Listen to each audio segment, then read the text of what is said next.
Hello and welcome to 360 Sports on Trust TV. I am Emmanuel Fashimi. Let's start this morning from the cricket world. Yes, we know that the Nigerian under-19 cricket women team, they rounded up their second phase of training will be rounding up today in Lagos, and from Lagos they will be moving to India, where they will have a 10 days training ahead of the Under-19 Cricket Women's World Cup that will be coming up in Malaysia.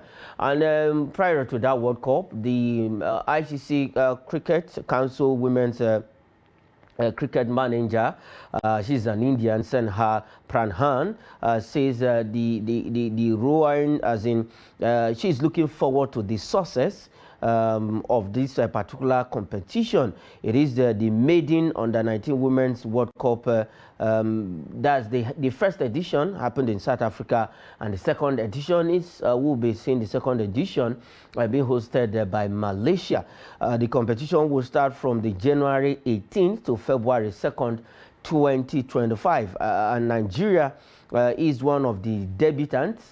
The first time we had it, the first time our men, it was our men who qualified for the Under-19 Men's World Cup. And then the following edition for the women, Nigeria is now called the women also took the same line. They borrowed the leaf. They also let me say the grace. They tapped the grace of the men's Under-19 team to also qualify for the women's event. So Nigeria will be there from the 18th to February 2nd as one of the 4 debutants. 16 countries will be participating in this particular competition with 4 countries, 4 teams in each group.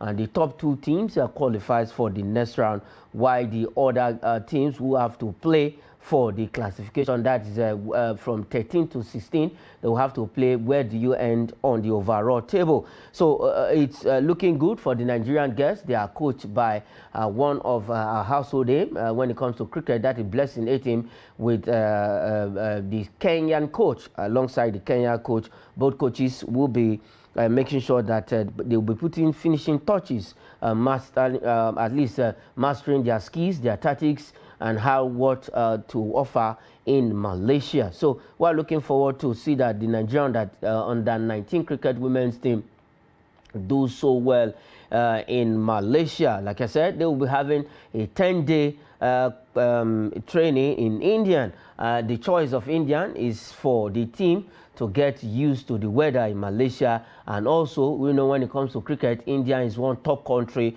in cricket, and they will play some couple of matches, some couple of games in India, and then before jetting out to Malaysia. The first phase of camping, they started the camping at the cricket oval in Benin City. They also did some a little bit of that camping here in Abuja before going to Benin City, from Benin City to Lagos, and then now they will be having the final camping, 10 days in short, in India, where, like I said, they will be putting finishing touches to all of what they have to do at the competition in India.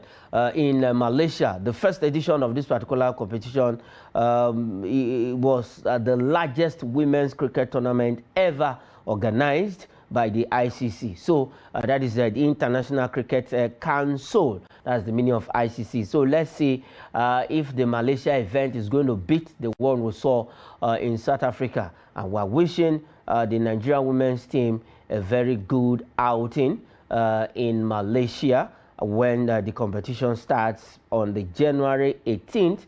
It will run to February 2nd. So the likes of we are in Group C, but we have Samoa. South Africa is also in our group, so it's going to be a tough one for the Nigerian cricket women's team.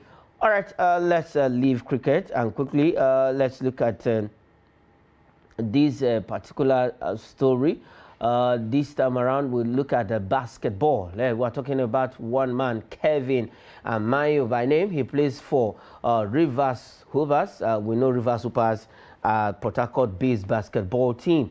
Now, he looks at the story this morning is that he's keen on playing for Nigeria. He's a Nigerian born, and he wants to represent Nigeria, wants to play for the D Tigers of Nigeria, and we are looking forward to that. Ever since joining Rivers Hoopers, he was part of the team that won the bronze medal at the BAL Africa 2024. That is Basketball League Africa, the first Nigerian basketball club side to do so. And he's looking forward to getting his chance to play for the D Tigers of Nigeria. You can see that Kevin Amayo is a man, ever since he joined Rivers Hoopers, like I said, it has been an imperious form for him. That is for Kevin Amayo. During the BAL Africa, he won one of the most valuable player in one of the games. You can see it with 27 points and 9 assists in that particular game during the Basketball League Africa. Kevin Amayo is a fantastic player for the Rivers Hoopers. Let's see if definitely he's going to get that nod, he's going to get that call up to play for for the D Tigers of Nigeria.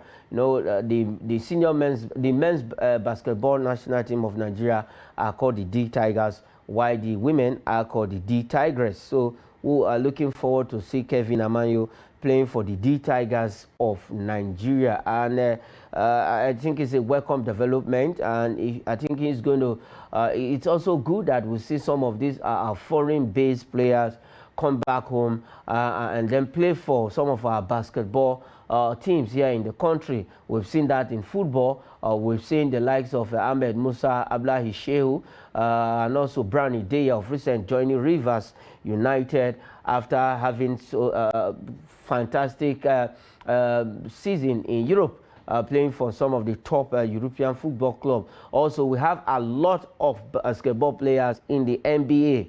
If you remember, if you've heard of the Antetokounmpos, they are Nigerian, but they play for Greece men's basketball team, and also they are playing in the National Basketball Association, that is the NBA league in America. That's the biggest franchise. So we have a lot of Nigerians playing in the NBA. If they can leave the NBA and come back home, join Gombe Bulls, join Rivers Hoopers. We have Hoops and Reeds. We have the Nile University team. We have a lot of basketball teams in the country where we can actually, where these guys can play for. So Kevin Amayo, a big player on a big stage, looking forward to play for the D Tigers of Nigeria. He said he's keen on playing for Nigeria. Let's say he's a Canadian-born Nigerian, and let's see how that way pans out at the end of the day.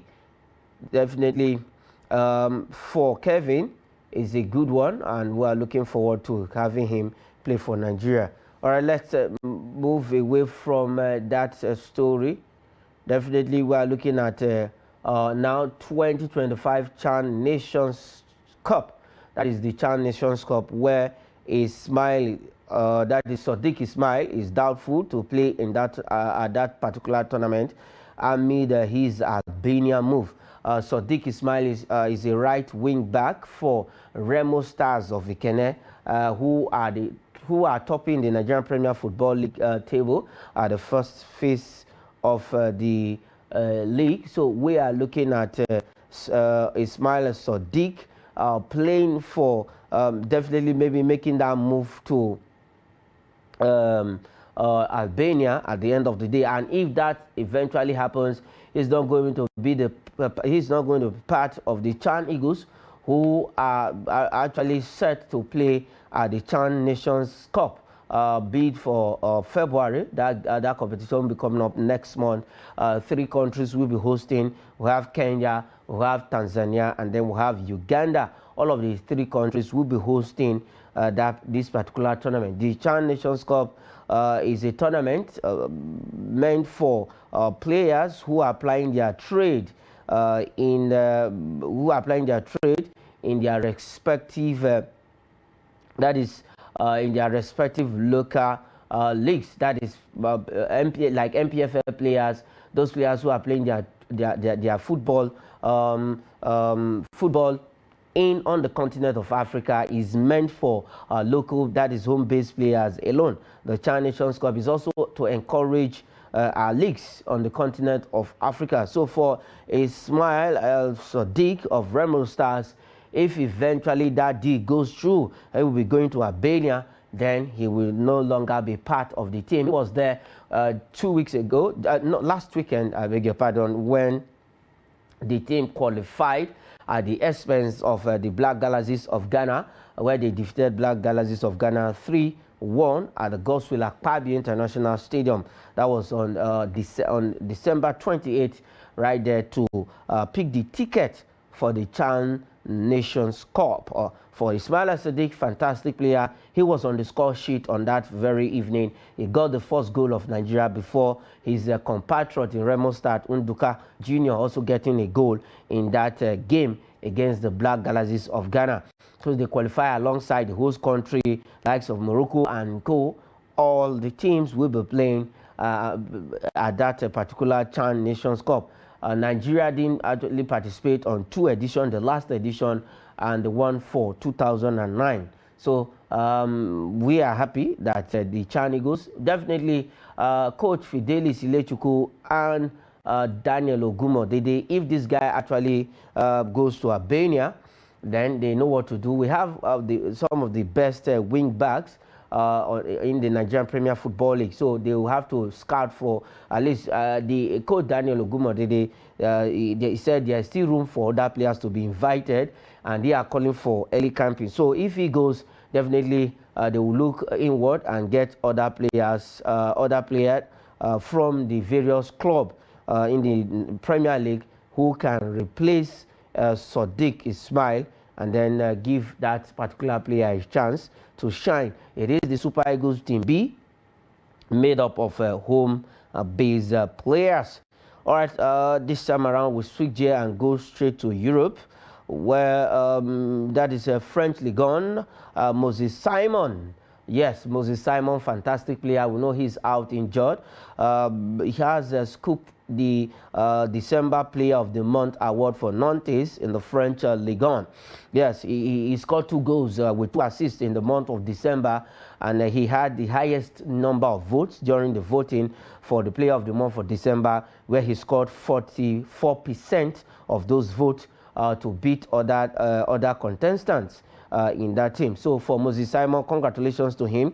His first game of the new year will be on the 10th of January when he will be in action for his team.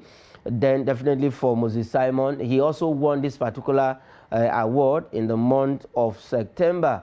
That is September Player of the Month. That is for Nantes. So congratulations to our own Moses Simon for actually scooping this award and getting it right. Definitely for Moses Simon, we look forward to seeing him come back strong from that injury and play for the Super Eagles. We know that the World Cup qualifiers will resume by March. That is 2 months away from now, and we will be looking forward to see Moses Simon joining up with the Super Eagles. And also we are looking forward to see that the Super Eagles gets a new coach before then. So Moses Simon, like I said, he scored 44% of that vote. He scored he scored in the month of December 1 assist in 2 appearances for the Canaries in the month of December. He is going to receive this particular award on the January 10th. That is January 10th, Friday, where Nantes will do battle against Monaco at the La Beaujour Stadium. That was where the Super Falcons played their friendly game against the Les Bleus women of France, where they lost 2-1 in that particular game. That is just a month back during the 2 friendly games. That is in November, I beg your pardon, organized by the NFF. So far this season, for Moses Simon, he has scored 4 goals and 5 assists in 14 appearances for the Canaries, as they are called, the Yellow Canaries, this season. 4 goals, 5 assists. Fantastic for Moses Simon. Injury is not really helping him this time around, but we are looking forward to him bouncing back from that injury, at least to take his place in the team. He actually scooped this award ahead of the likes of Douglas Augusto, Nicolas Couza, and Mathis Albini. to pick this the December Player of the Month award for Nantes. Yes, it's a good one for Moses Simon, and we're looking forward to see him do big things for Nantes in the French Ligue 1.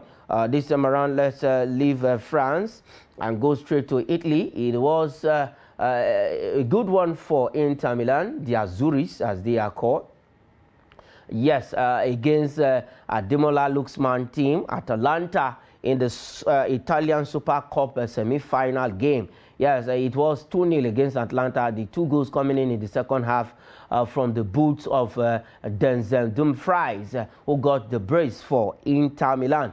The first goal coming on the 59th minute of that game, and he also got the second goal. You can see him on the screen, a happy man now for Inter Milan. Inter Milan are through to the Italian Super Cup final, where they will actually wait for the winner between AC Milan and Juventus. We'll be looking at that game later on our evening sports show.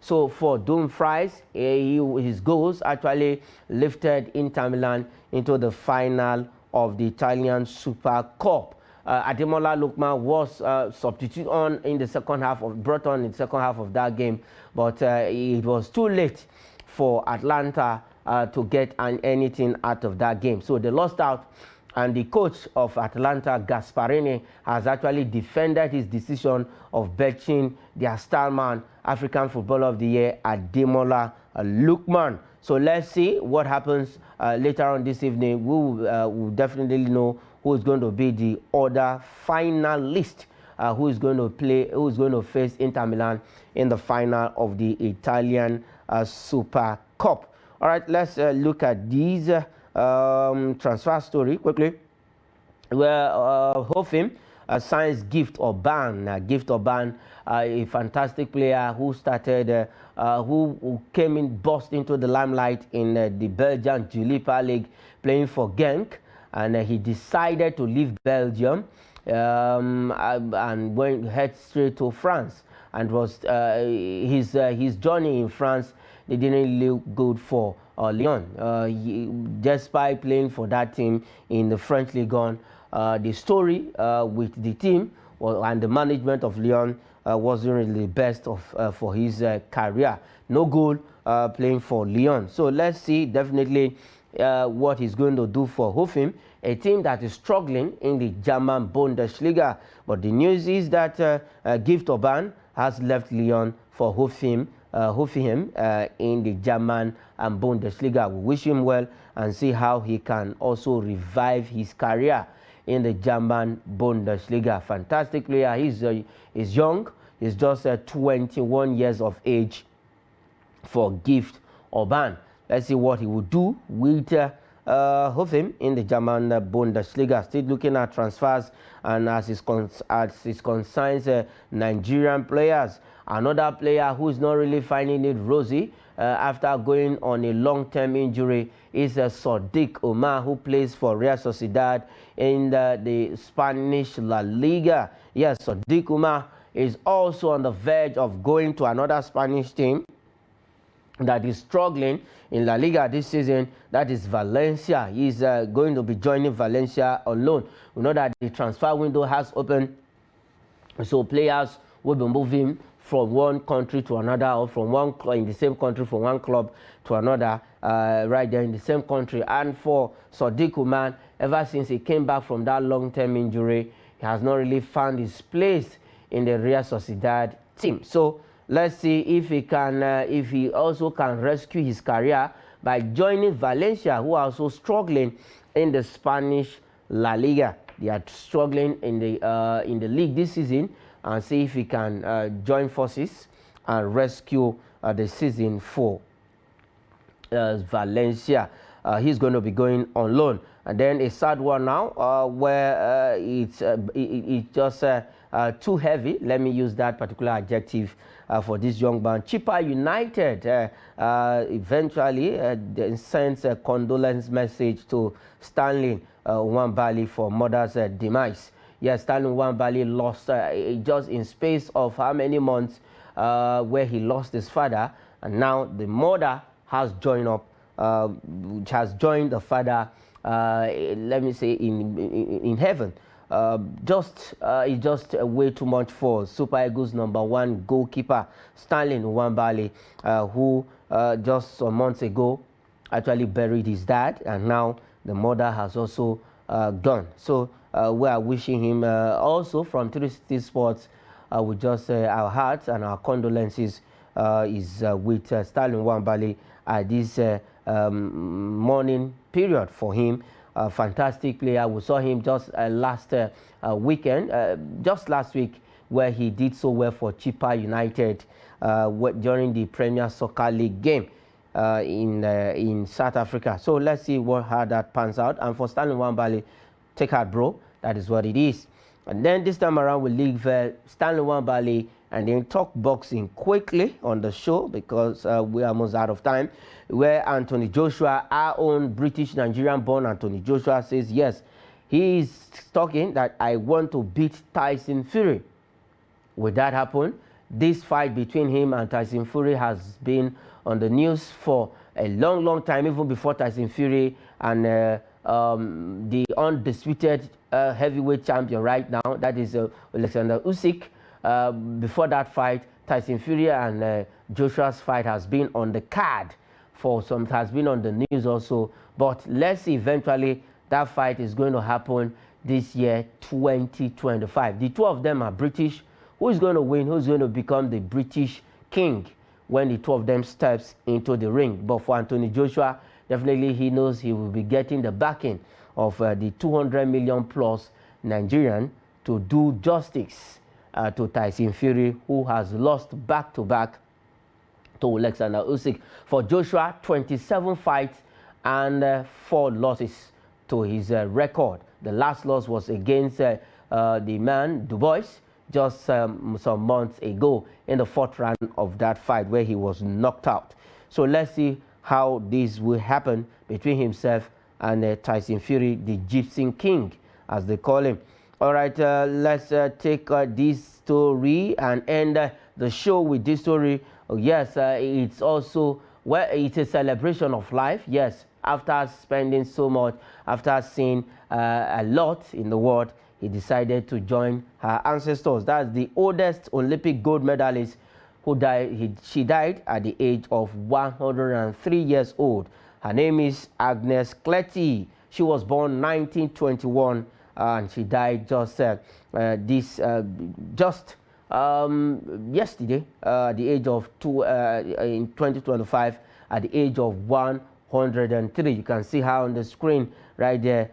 She won. Actually, she is the world oldest living Olympic gold medalist before her demise, and she died at the age of 103. 5-time Olympic champion she is. And then she won her first gold at the age of 31 at the 1952 games in Helsinki. And that was when she won her first gold medal, before winning 4 in Melbourne. That was in 1956, to become the oldest female gymnast to win a gold medal. Her 10 Olympic medals, including 5 golds, make Cletty the second most successful Hungarian athlete of all time. She was born in Budapest in 1921. So our heart also goes with the family, and say may her soul rest in perfect peace. Like I said, it's a celebration of life. 5 Olympic gold medals and others. Her first gold coming in at the age of 31. That is the Helsinki Olympic event, 1952. All right, this is where we'll be leaving this show, 360 Sports, this morning. Thanks for watching. I am Emmanuel Fashimi.